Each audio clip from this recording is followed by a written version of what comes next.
kadhikrikum aba'akum au asyadda dzikra. Inti dari ibadah haji ya, itu adalah mengingat Allah, itu adalah menyembah Allah, itu adalah beristighfar kepada Allah, itu adalah memuji keagungan, kebesaran, kekuasaan, kesucian Allah. Itu inti dari haji itu ya. Inti dari haji itu. Yang kedua adalah napak tilas. Napak tilas sejarah perjuangan para nabi, para rasul, utamanya Nabi Ibrahim dan Nabi Muhammad Sallallahu Alaihi Wasallam. Yang ketiga tentu ziarah, ya, ziarah kepada tanah haram, haramain, baik Makkahul Mukarramah maupun Madinah Al-Munawwarah. Itu ziarah. Yang keempat tentu bersilaturahmi dengan seluruh jamaah muslimin, muslimat dari seluruh dunia. Itu aja. Nah, ibadah haji ini, maka Allah selalu mengingatkan, ketika di ayat ini diingatkan, selesainya kamu melaksanakan ritual atau seluruh rentetan kerentetan rukun haji, setelah itu jangan kok kembali kepada ingatan-ingatan duniamu tok gitu, jangan. Gitu ya. Kenapa? Karena di sini begini. Biasanya orang-orang jahiliyah dulu, orang-orang sebelum Islam datang, ketika mereka haji, memang ada ritual haji ya sebelum Islam datang itu, tapi ya lebih kepada penyembahan berhala-berhala. Jadi tidak heran kalau kemarin sempat viral ada seorang tokoh agama Hindu dari India ini ya, bukan dari Indonesia, dari India, yang kemudian menyerukan perang, menyerukan mobilisasi untuk melawan dan merebut Ka'bah katanya. Karena Ka'bah itu aslinya kuilnya orang Hindu, kata mereka. Ya, kadang sedikit masuk akal ketika dibilang bahwa itu di miliknya Hindu, menurut dia masuk akal ya. Ketika dia bilang bahwa sebelumnya itu di sana patung-patung, orang-orang pada menyembah berhala, mungkin seperti yang mereka lakukan ya, yang di India lakukan sana. Nah, memang pada saat itu seperti itu ya, sehingga haji pun pada saat sebelum Islam datang ya, pada saat haji mereka menyembah berhala-berhala, juga minta kepada nenek moyang mereka, maka setelah ritual haji mereka juga kerap dengan menyebut-nyebut, membanggakan, mengkampanyekan tentang kehebatan nenek moyang masing-masing, menyebut-nyebutnya. Nah gitu. Maka kata Allah, kamu tuh kalau sekarang ini dengan haji yang model Islam ini, fadhkurullah kadzikrikum aba'akum, kamu itu ingatlah Allah, sebut-sebutlah Allah, bahkan setelah haji sekalipun, sebagaimana kamu menyebut nenek-nenek moyangmu itu. Au asyadda dzikra, atau lebih banyak. Nah, ya. Dan ini terus gimana Gus bagi yang belum haji? Ya sama saja. Perintah ini itu intinya adalah kamu itu banyaklah ingat Allah, sebagaimana kamu banyak ingat ternakmu, ya toh, duitmu, jabatanmu, bapak-bapakmu, bojomu, anakmu, gitu. Jadi intinya banyaklah ingat Allah sebagaimana kamu banyak mengingat hal-hal lain selain Allah, objek-objek lain selain Allah. Au asyadda dzikra, atau lebih banyak mengingat Allah. Kenapa? Karena ciri orang beriman itu seperti yang kemarin sudah kita bahas ya di ayat 165 kalau salah, bahwa orang beriman itu bahkan lebih mencintai Allah. Ya kan? Walladzina amanu asyaddu hubbalil. Orang beriman itu jauh lebih mencintai Allah. Tentu kalau jauh lebih mencintai, lebih banyak mengingat Allah, gitu kan. Tuh.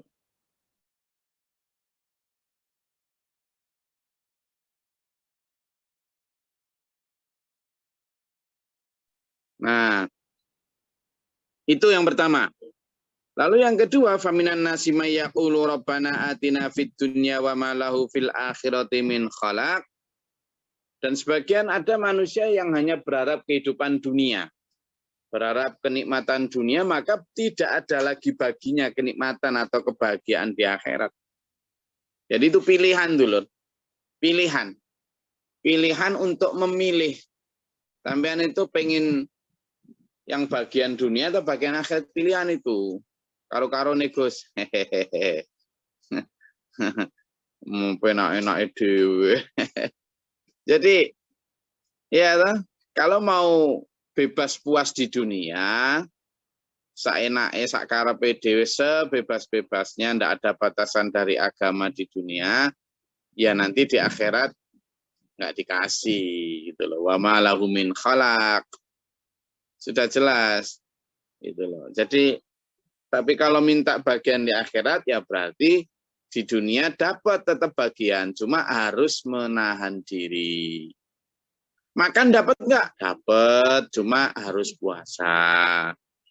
Itu kenikmatan seks suami istri dapat, cuma harus halal setelah nikah. Itu pun dengan aturan-aturan. Ketika haid enggak boleh, ketika puasa enggak boleh. Jadi ada batasan. Nah, kalau mau bebas sebebas-bebasnya, rasa syukur ning Gusti Allah, lek lungguh sing apik lek mangki posisine. Waduh. Makan pun begitu, ya, makan pun begitu. Merawat tubuh pun begitu. Apakah enggak boleh berpakaian yang pantas? Boleh, tapi harus bertutup aurat. Begitulah. Jadi selalu ada batasan di dunia ini untuk mendapatkan kebebasan tanpa batas di akhirat. Wes gitu memang aturannya, ndak bisa ambil dua-duanya atau bebas-bebasnya di dunia, nanti di akhirat sak bebas-bebasnya di akhirat, ndak bisa ya. Itu pilihan. Kenapa saya bilang begitu? Coba dibuka nih. Ya, nanti yang sama. Wa minhum, tapi ada sebagian di antara mereka mayyaqulu rabbana atina fid dunya hasanatan wa fil akhirati hasanatan adzabannar. Tapi ada yang paham, ya, ada yang paham dan ada yang mengerti. Ini yang diajarkan oleh guru kita Pak Guru Mokhtar, bahwa ayo kita itu berpikir ya dunia, ya akhirat. Seimbang, seperti kulit pisang dan buah pisang. Kulit adalah kehidupan dunia, isi pisang adalah kehidupan akhirat. Jadi satu. Dipikir dua-duanya, dunia akhirat, begitu. Tapi sama prakteknya, enggak hanya di omongan saja. Nah, kebanyakan orang kan ya dunia akhirat, tapi di bibir aja, prakteknya dunia tok yang dipikir. Nah, ini dalam ayat 201 ini diajarkan wa minhum may yaqulu, ada di antara mereka yang berdoanya itu dua-duanya. Rabbana atina fid dunya hasanah wa fil akhirati hasanah. Sampai di situ kadang hanya begini. Ini yang kemarin saya janjikan. Jadi gini dulu ya. Ketika kita memahami Al-Qur'an, ya, ketika kita memahami Al-Qur'an,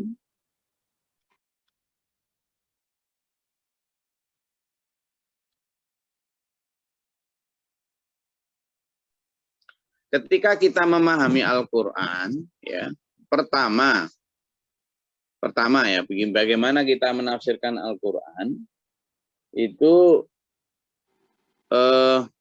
harus kita pahamkan dengan begini. Melihat ayat-ayat lain. Bagaimana ayat-ayat lain mendukung hal tersebut. Begitu. Mendukung hal tersebut. Mendukung bagaimana ayat tersebut harusnya dimaknai. Pertama lihat dari ayat lain, jangan langsung dari pendapat kita. Ya. Apalagi hanya sekedar pendapat ulama atau apa. Lihat dari ayat lain. Yang kedua, juga lihat dari hadis-hadis pendukung. Kenapa? Karena yang perlu kita lihat adalah praktek dari Nabi, terutama Nabi Muhammad SAW dan para sahabat. Mereka adalah penafsir paling sahih. Beliau-beliau adalah hamba Allah yang punya otoritas untuk memastikan bagaimana seharusnya ayat tersebut dimaknai. Sehingga setelah kita melihat dalil, ya toh, setelah melihat dalil, maka kita melihat apa? Bagaimana praktek para nabi itu. Praktek para nabi. Itu terutama para nabi, ya para nabi dan sahabat. Nah, yang ketiga setelah kita melihat praktek para nabi dan sahabat, kita coba bandingkan dengan fakta yang ada. Fakta. Maksudnya fakta itu ya termasuk logika ya. Begini, misalnya. Fakta logika, ya setelah kita runut dalilnya bagaimana dan lain sebagainya, kita kan kemudian bisa lihat tuh. Misalnya begini, tentang Rabbana atina fid dunya hasanah wa fil akhirati hasanah wa qina adzabannar. Orang kebanyakan ini jadi kadang diartikan sebagai doa sapu jagat tuh. Doa apa? Sapu jagat. Doa yang bisa dipakai untuk seluruh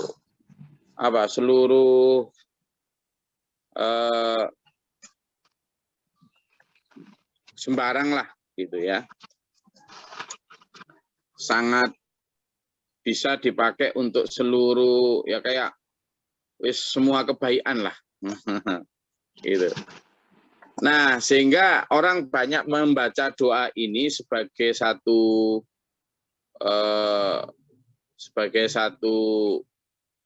doa yang bisa menyasar kepada semua keinginan. Semua keinginan, semua harapan. Pokoknya kamu kalau minta kaya, minta sembuh, minta apapun, doa itu. Nah, kayak gitu. Sehingga orang memaknai doa ini dengan begini. Ya Allah, berikanlah aku kaya, ganteng, pangkat, sehat, dipuji orang, disukai orang, lancar usahaku, tidak ada apa-apa di dunia. Lalu di akhirat nanti aku ya masuk surga bersama Nabi, bahkan bila perlu di atasnya Nabi, wis kayak gitulah. Harapan yang sampean yang wis pokoknya pol-polan lah, ya itu kan. Nah sekarang kita lihat pertama dalil-dalil di Al-Quran. Dalil di Al-Quran tentang bagaimana pilihan-pilihan hidup seperti yang di atas tadi. Dalil di Al-Quran itu coba kita lihat di surat Al-Isra. Monggo dibuka di surat Al-Isra.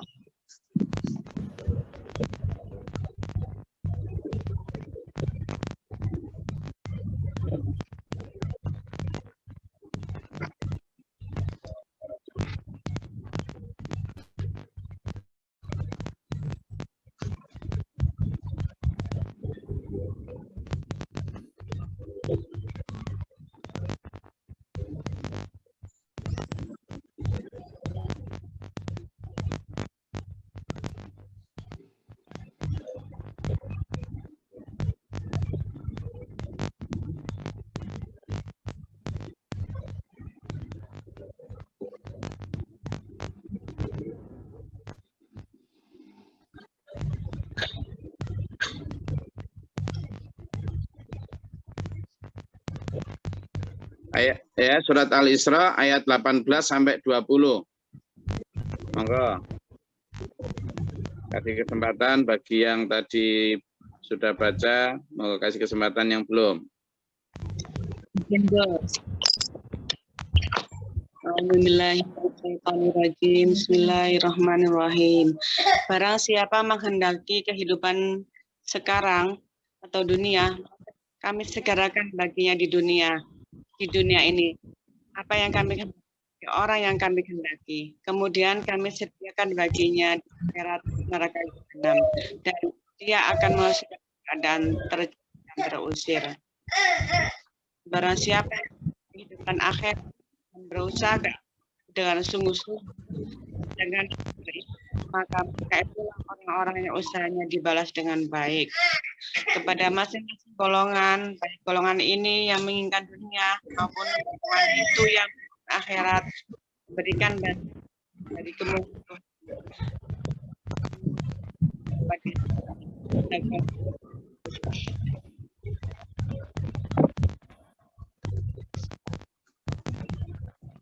Oke, jadi kalau kita lihat itu pertama ya, kemudian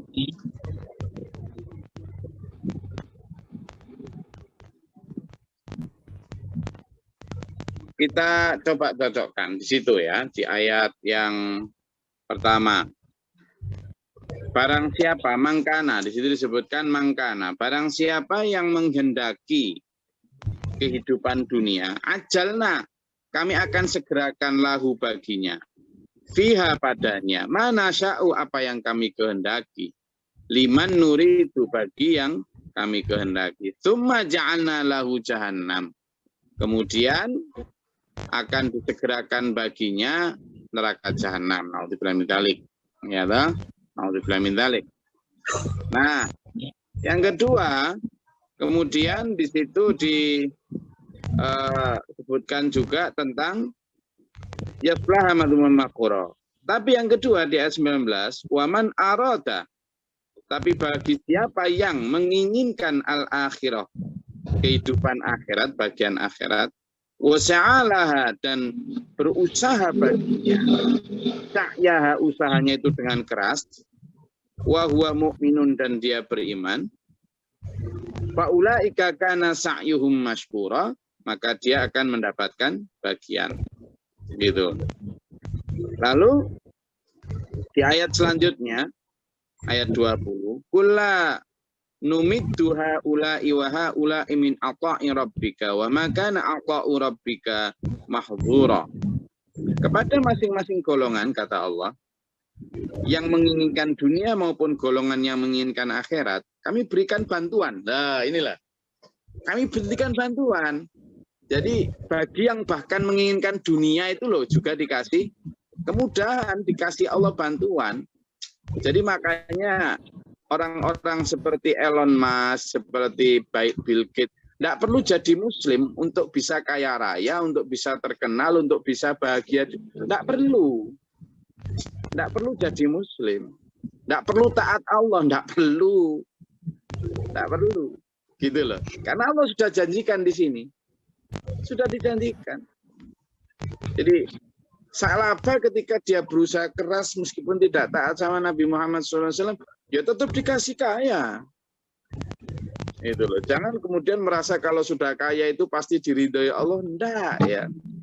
Ini. Jadi masing-masing kami berikan bantuan kami. Kami berikan bantuan dari kemurahan Tuhanmu, kata Allah. Min ata'i rabbika. Ya. Wa makana ata'u rabbika mahdzura. Dan kalau Allah sudah memberi kemurahan, tidak ada yang dapat menghalang. Tetapi ayat 21, Allah nyampaikan gini. Unzur kaifa faddalna ba'dahum 'ala ba'din. Coba lihat nanti. Kami bagaimana melebihkan yang satu dengan yang lain, baik yang untuk suka menginginkan akhirat maupun yang menginginkan dunia. Tapi Allah memberi clue nih, memberi clue apa? Memberi apa?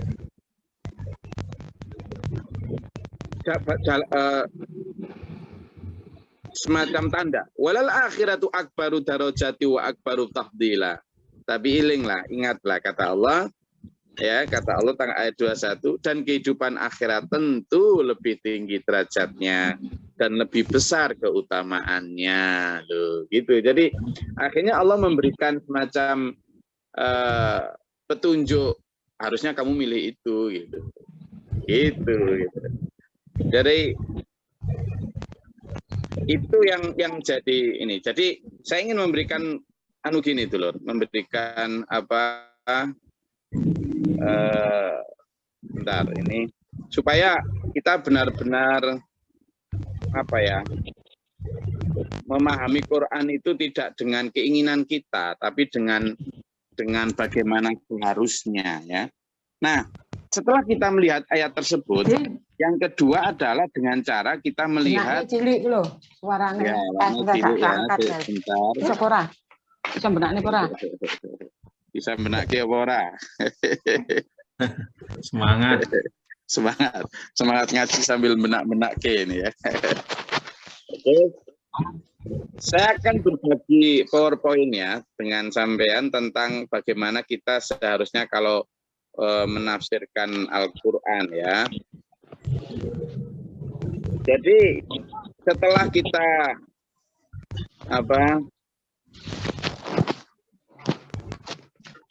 memahami dalil tadi, lalu coba kita lihat praktek dari para teladan kita, ya. Nah, praktek para teladan kita, praktek para teladan kita itu para nabi, para rasul. Kita doanya lagi nih, gini, biasanya di puji-pujian itu. Allahumma hdina siratal mustaqim siratal anbiya'i wal mursalin. Kan gitu? Ya, gimana? Ayo bareng ayo. Allahumma hdina siratal mustaqim siratal anbiya'i wal mursalin. Kan gitu. Artinya kita berdoa kepada Allah itu, ya Allah, tunjukilah jalanmu yang lurus. Jalan siapa? Siratal anbiya'i wal mursalin.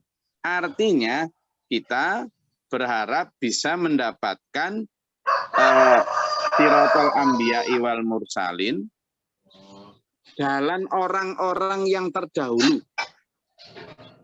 Jalan orang-orang terdahulu. Gitu. Nah, jalan orang yang terdahulu itu siapa saja? Yakni jalan orang-orang yang engkau beri nikmat. Jalan orang-orang yang engkau berikan petunjuk. Siapa? Para nabi, para rasul. Kalau begitu, kita harus mengikuti sejarahnya para nabi, para rasul. Bagaimana para nabi ini menerjemahkan ayat ini. Lah, sekarang kalau misalnya kita terjemahkan, hidup di dunia enak kaya raya, ya kan? Hidup di dunia enak kaya raya, kemudian tanpa batasan ini dan itu, tanpa batasan ini dan itu.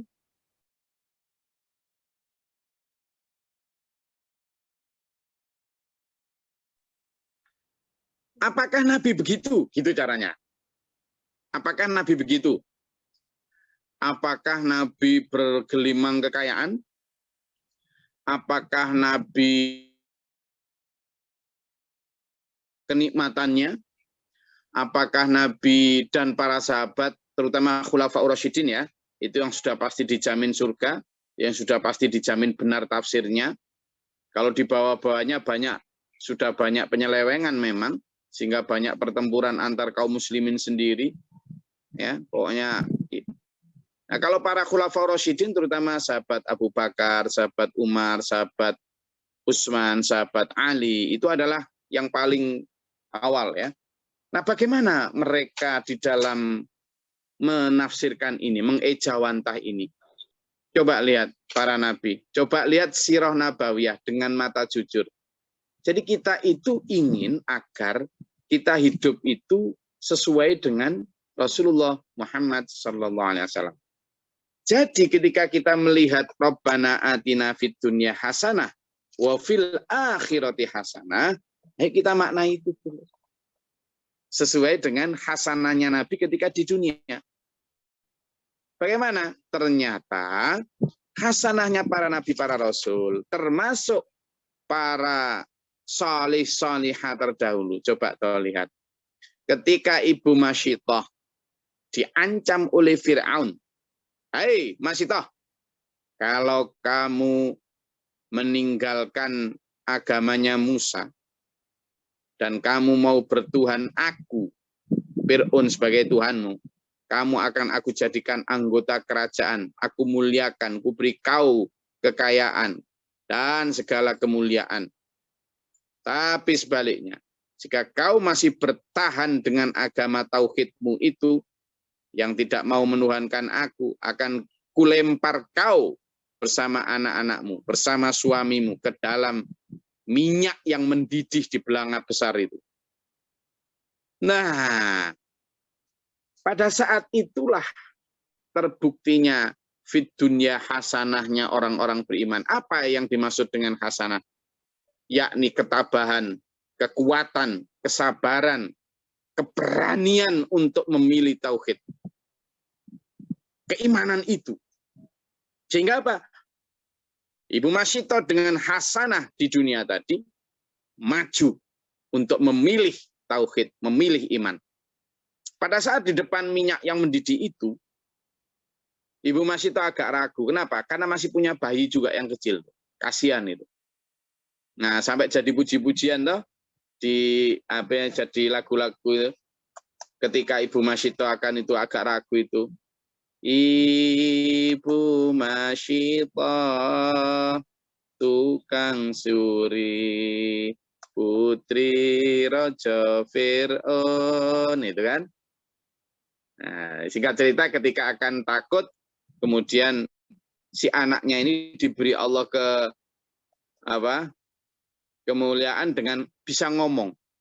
Duh ibu kula ampun ngantos mesakaken kula awit panjenengan punika bela agama Allah. Ibu Masyitah pahlawan putri bela agama direwangi mati.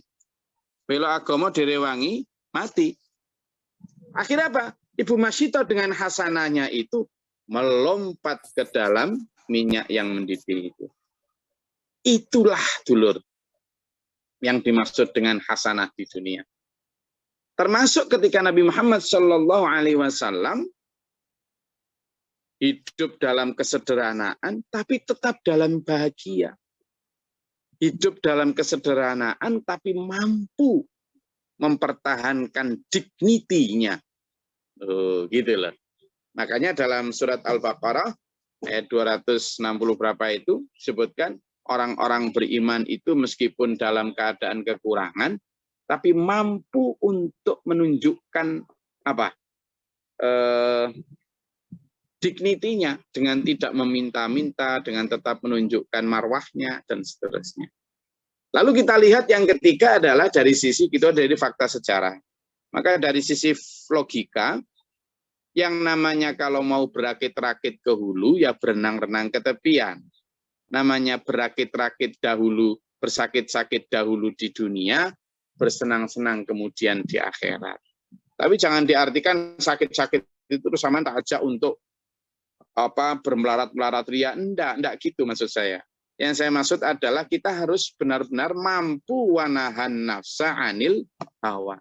Menahan diri segala nafsu duniawi itu. Sehingga kalau di ayat sebelumnya sudah kita pernah bahas itu, misalnya ada kalimat la tamuddanna ainaika itu ya. La tamuddanna ainaika ila ma matta'na bih. Itu misalnya. Itu kan janganlah engkau penglingkan matamu kedua dalam apa itu. Misalnya coba dibuka di surat Toha. Surat Toha. Biar kita lebih lebih mantap di dalam menafsirkan sesuatu. Coba dilihat di surat Toha. Sudah ketemu? Ayatnya 131. Wah, bagi yang belum baca.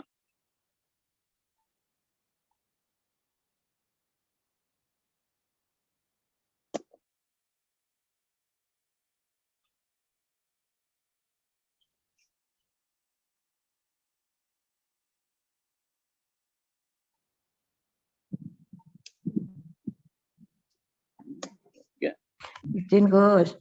A'udzubillahi minasyaitonirrajim. Bismillahirrahmanirrahim. Dan janganlah engkau tujukan pandangan matamu kepada kenikmatan yang telah kami berikan kepada beberapa golongan dari mereka sebagai bunga kehidupan dunia, agar kami uji mereka dengan kesenangan itu. Karunia Tuhanmu lebih baik dari lebih kekal. Sadaqallahul adzim. Nah, coba dilihat yang dibaca oleh Bu Arsa tadi. Cuwelas banget kan? Cuwelas banget. Jadi kamu itu kenikmatan, kebahagiaan, kepuasan yang ditunjukkan orang-orang yang tidak percaya akhirat itu sebenarnya adalah kenikmatan yang ujian gitu loh.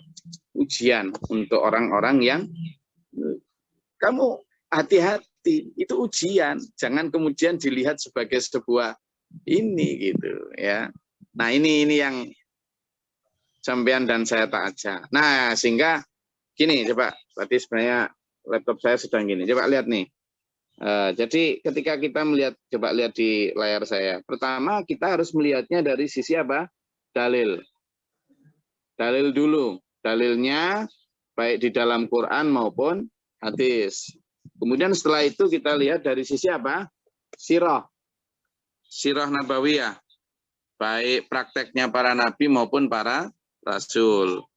Ya, maupun para nabi terdahulu sebelum Nabi Muhammad SAW maupun praktek para sahabat. Setelah itu kita lihat fakta logika, yaitu tadi, masa sih kita, yaitu tadi kayak misalnya kita pengen mencapai sesuatu aja, kita kan harus berjuang dulu. Kita kan harus berjuang dulu. Jadi misalnya nanti di depan surga, pintu surga itu ya, lalu ada Umar bin Khattab, ada Abu Bakar, Utsman, Ali, dan para sahabat, para tabi'in yang terdahulu. Lalu cerita-cerita gimana perjuanganmu ketika di dunia. Wah, diceritakan bagaimana sampai perjuangan mengorbankan harta, tenaga, pikiran, bahkan nyawa. Wes, nggak kalau Ibu Masito bercerita, yang perempuan ya. Yang perempuan ketemu yang perempuan nih. Ibu Masito bercerita, Ibu Khadijah bercerita perjuangannya, dicaci maki, diusir dari Mekah segala macam. Ibu Masito direbus hidup-hidup sama siapa? Fir'aun, Ibu Maryam yang terusir dari kampungnya. Cerita gitu. Akhirnya atas rahmat dan karunia Allah mereka dimasukkan ke dalam surga. Lalu sama ditanya, lalu ceritamu apa? Saya tiap hari Selasa ke mall, tiap hari Rabu itu ada wisata kuliner. Kalau tiap hari Kamis itu biasanya check out untuk dari Shopee. Lalu kalau hari ini itu saya masak ini, kalau itu saya ini. Yo pantas gitu. Jadi akhirnya nggak nyambung gitu loh, Dulur. Bukan kok nggak boleh ke mall, bukan.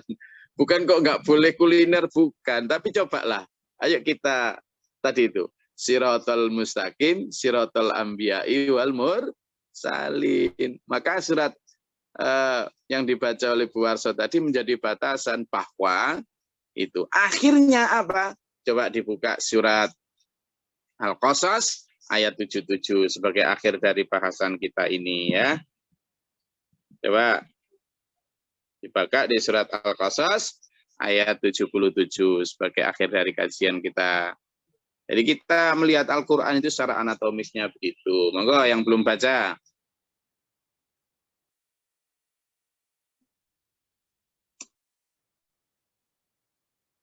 Sudah ketemu? Izin, Gus. Ya.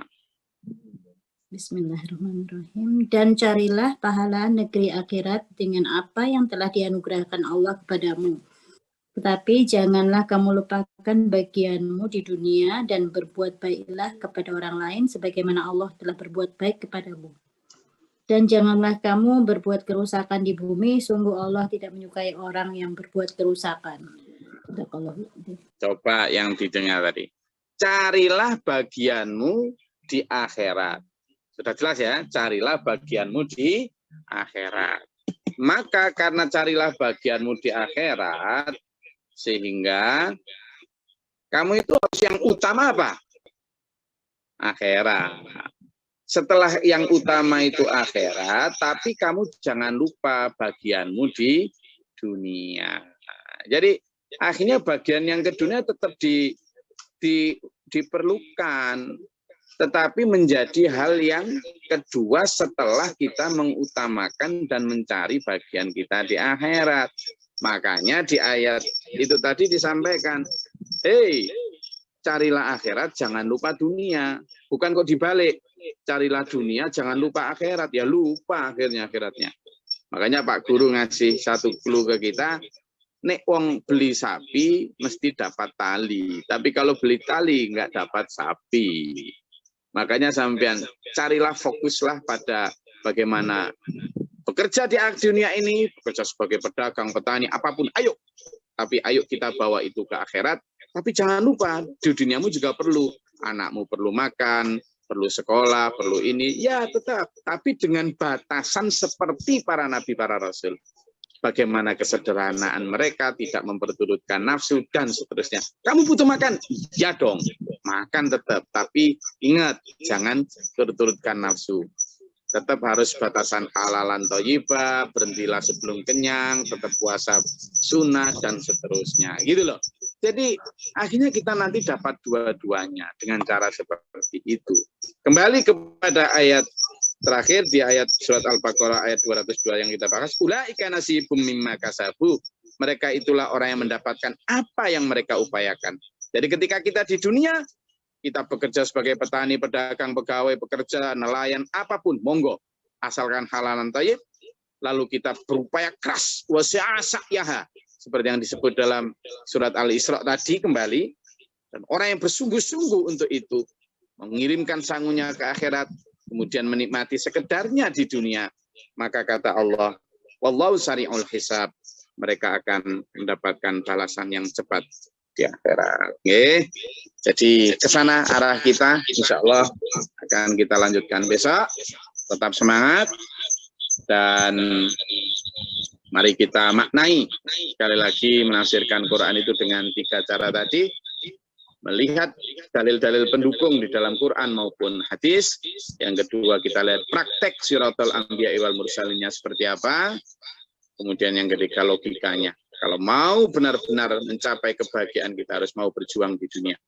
Tidak ada kemenangan tanpa perjuangan. Jadi setiap kemenangan itu pasti diperoleh dengan perjuangan. Terima kasih, mudah-mudahan bermanfaat, berfaedah. Allah merahmati kita. Tetap semangat. Semoga Allah memberikan kita kesehatan jasmani rohani, rezeki yang halalan thayyibah, dilancarkan usahanya, diberikan solusi atas segala persoalan-persoalan yang kita hadapi, dan diselamatkan dunia akhirat kita. Di dunia wal akhirah husnul khatimah. Amin. Allahumma shalli wa sallim Allahumma fir lil mu'minin wal mu'minat wal muslimat wal muslimat. Allahumma atina fi man hadayt wa afina fi man afayt wa lana. Wa barik lana fi ma atayt wa qina syarra ma qadayt fa innaka taqdi wa la yuqda alayk. Tabaraka rabbana wa ta'ala alhamdulillah ma qadayt astaghfiruka wa atubu ilaik.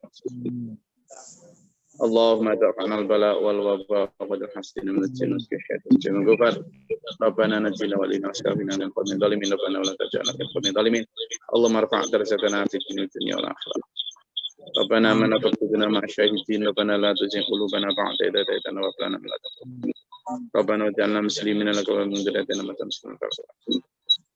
Rabbana atina fid dunya hasanah wa fil akhirati hasanah wa qina adzabannar wa qina adzaban sama barakika. Allahumma anzil 'alaina rahmatan ziyadatan fil amtar wa Rabbana taqabbal du'a subhana rabbika rabbil izzati amma yasifun salamun alhamdulillah. Jadi sebenarnya ada pertanyaan-pertanyaan ya, tapi karena waktunya habis, insya Allah bisa disimpan untuk besok ditanyakan ya. Silakan. Biasanya kita selalu ada interaktif untuk saling bertanya. Tapi karena waktunya habis, insya Allah kita lanjutkan besok. Sampai ketemu besok. Bila taufiq wal hidayah. Wassalamualaikum warahmatullahi wabarakatuh. Waalaikumsalam warahmatullahi wabarakatuh. Terima kasih, Gus. Bil Qur'an.